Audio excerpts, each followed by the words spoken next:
Guys, isang makulimlim na linggo sa ating umaga dito sa ating lahat.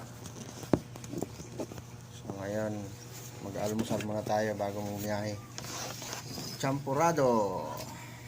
Diba? Anay, siguro yun. Ang ano yun? Andun sa may ano natin CR. Ayan guys, wait lang ha. Kakain muna tayo mga almusal. So, ang ating almusal ngayon ay champurado. Bago tayo bumiyahe. Ang cute naman ng ano, kainan. Ayan.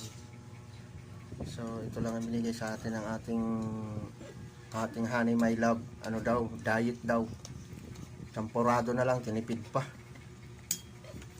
Ayan. Kain tayo guys. Maya na lang tayo tanghalian bawi. Ngayon, ito lang muna. Hindi pa